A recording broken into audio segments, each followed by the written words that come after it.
Hi everyone, it's Natalie here. So welcome to this hashtag. It's been a while coming. I meant to film it back when I did my walkthrough of the Buddha Tarot side by side, etc. And I got caught up making a series of videos about the Buddha Tarot instead, which is not a bad thing. It just means that now it's time to come back to this one. So, still drinking that coffee this morning.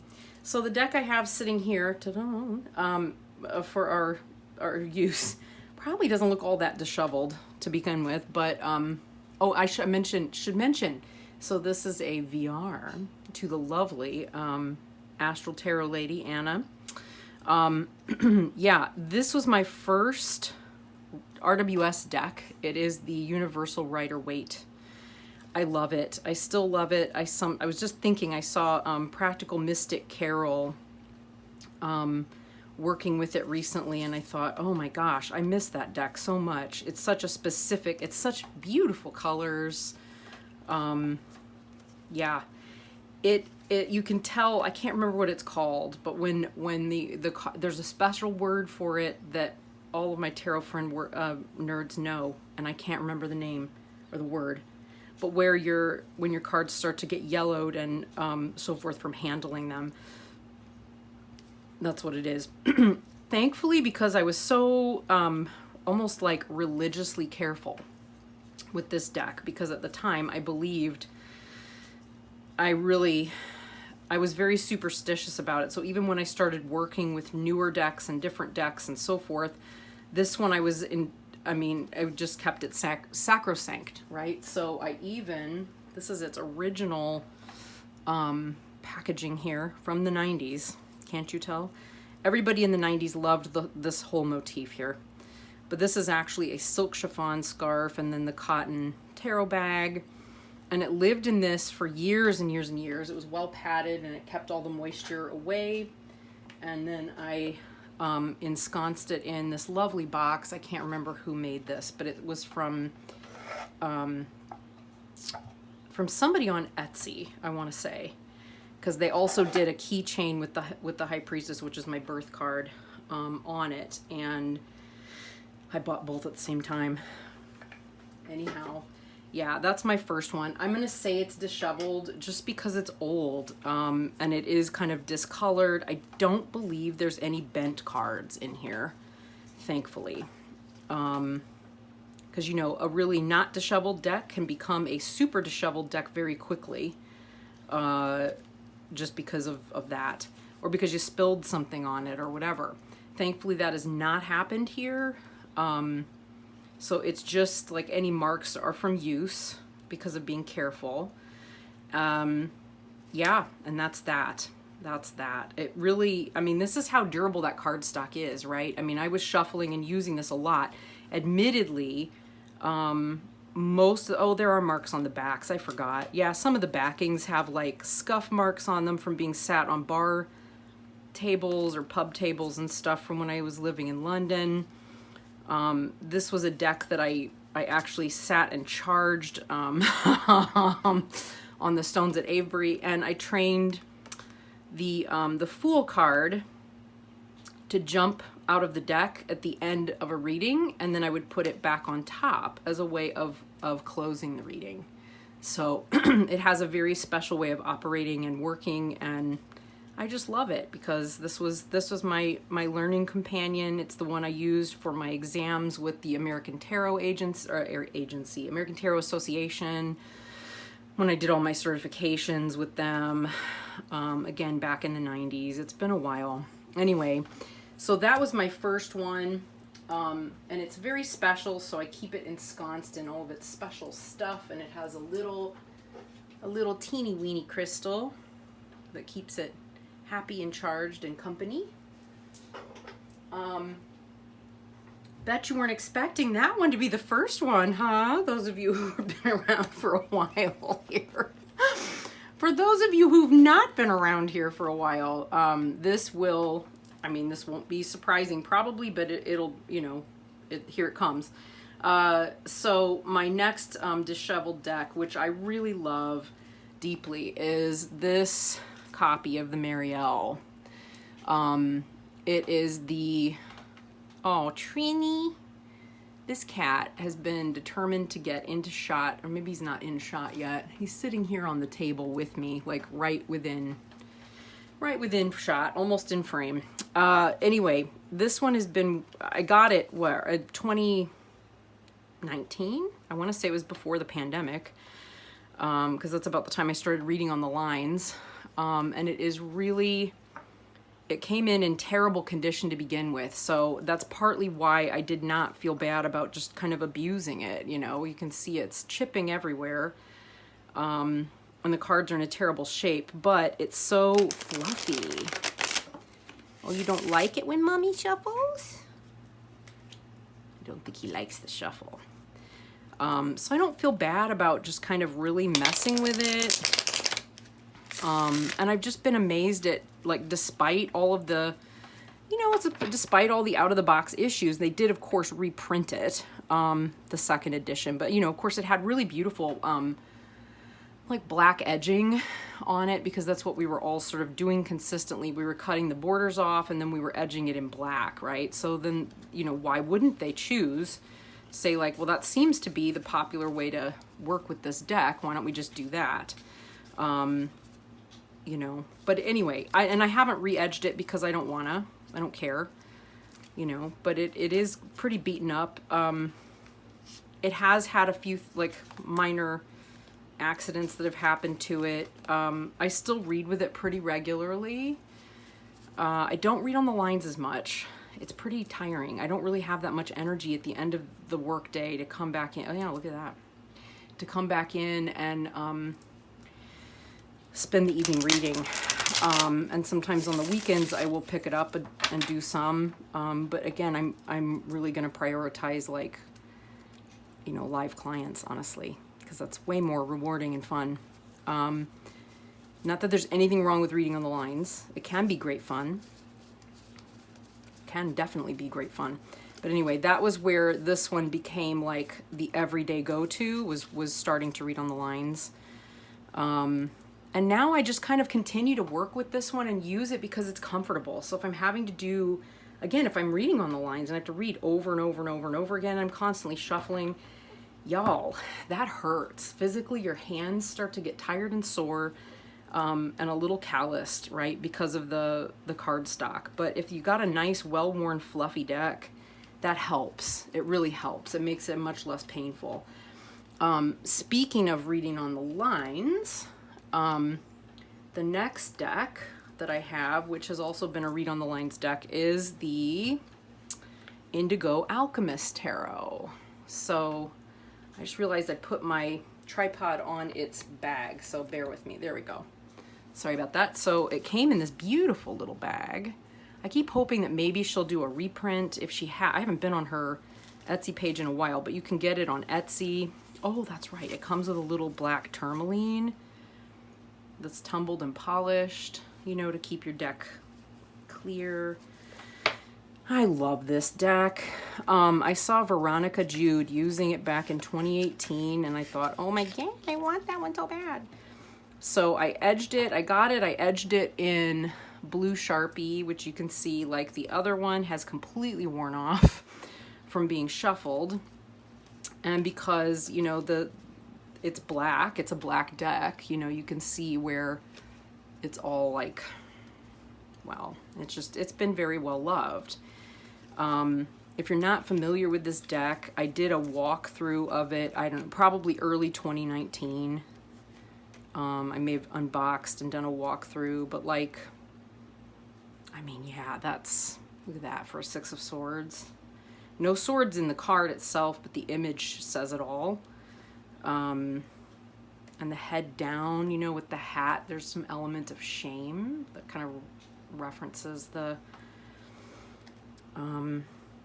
anyway, it's a beautiful, yeah, love that Hanged Man in here. There's wonderful, wonderful, images in here and I love the pages, you know, their pages announced things, right? So I love working with the pages. This was a really clear deck for working on the lines as well. I feel like it's a much clearer deck for the clients reading on the lines, but then I've realized, like, they, you know, most of your clients don't care about the cards and understanding how they function, as well as they just want to hear the answer. You know, please, can you tell me the answer and tell me what I'm supposed to do, you know? So I mean, it's not a problem. It's just not, basically, it's just not a problem. Always loved this 10 of Swords. Anyway, time for, oh, look at that one, that 5 of Cups. Is that not marvelous? It's such a brilliant deck. God, I'd love to see her. I forget how much I love this one until I pull it out. Oh, I gotta work with you, my friend. We haven't had as much time together lately. Gosh, I didn't realize how much I missed it. That Lotus on that Sun card. Okay. Yeah, this is becoming a fan time thing here. Okay, so, and how's this one for Pride Month? I kind of feel like those are the campus ever mermaids and merman. Yeah, or maybe I'm projecting because I feel like I'm that one right now. There we go. How about that? All right, so that's the yeah, this was the Indigo Alchemist Tarot. Beautiful deck.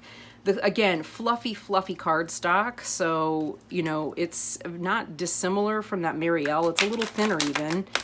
But again, if you're shuffling a million times within a couple hours, you know, not really a million, but you know what I'm saying, it doesn't hurt your hands. And it's just a really good deck. So that one has been put to great use. I think any tarot reader who does reading on the lines is going to tell you that, right?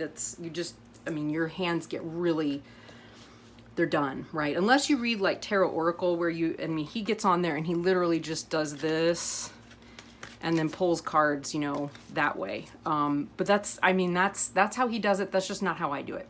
This is another copy of the Muriel. This was the first I ever had. And I don't know how well it's going to come across. It's pretty disheveled. A lot of the, it has chipped. The gilding has actually, it's done really, again, pretty well given how often it's been used, because up until I got a second copy of the first edition and then trimmed it and decided to do it that way, I used this one both for clients and I used it for myself. And it is the card upon which, or a deck through which I learned to do card counting and the general reading, okay?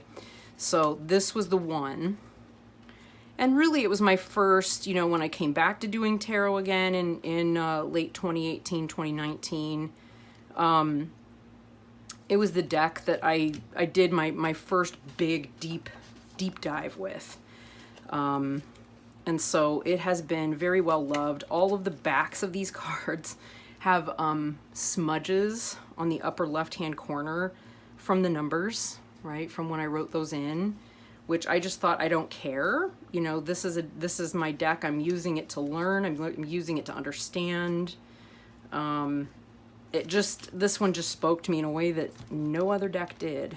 And in the perfect way. And it continues to. I mean, it's really, if there is a such thing as a soul deck, this is probably it. This is probably it. So it is loved and then very, very disheveled at this point, and will continue to become more and more so because I'm not going to quit using it anytime soon. So, so there's that one. And then finally, the Destroyed Dondorf. So technically, this deck already arrived disheveled, but the box has become extremely disheveled because this deck travels everywhere with me. And I frankly do not see the disheveled nature of that box as anything like an issue. It travels with me in this little bag where I've got, you know, a spread cloth, and I've got my mala counter and my, what's it called? The dice. It's a die. It's one die for doing Manjushri practice. What is it called? It's the Mo, the tarot, the Mo, right? The Mo divination.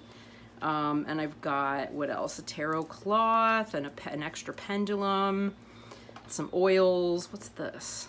Oh, these are my Crohn's bones. I mean, yeah, there's all kinds of, you know, extra candle and some essential oils. And anyway, it travels in here with me everywhere. Because you just never know. You never know. And, you know, everyday things are really well covered by the Lenormand. But you can see this box is not going to hold out much longer. What I love about this deck is that it is already destroyed, right? So the backs have that kind of aging effect on them. I think they're all identical. Yeah, they're identical. Top and bottom. So they're very, very well aged and really beautiful. And then, you know, each of this was a deck, talk about a destroyed deck or a disheveled deck. This one was, I don't know where it was found, but it is utterly disheveled. Whoever had it, you know, put it had glasses and cups rested on it. They wrote all over the cards. I mean, this is someone going into a deep study, isn't it? It really is. Yeah, some of them have been torn. They've had ink spilled all over them from an inkwell. This had a corner torn off. This one had a folded corner. And I forget the name of the person who published this. I mean, you can get the Dondorf not destroyed, but I like the destroyed. There's something about things being well used that it just feels good. So if you have a disheveled deck that you're like, well, this one's trashed, maybe don't throw it away. You know, maybe find the beauty and value in having one that's like that. I think that's really what this hashtag is about, right? Yeah, more corners missing. There's one that's been taped. But yeah, I don't know. This is one that really, it celebrates the beauty of a deck that's been disheveled. And in part, that is why I never bothered. Oh, that's the taped one. It's the stork. Look at that. That's a mess. Isn't that wonderful? I love it so much. Yeah, you know, this is really a celebration of a very deeply disheveled deck. I don't know how badly out of frame I got there. But anyway, you get the point. I think you get the point.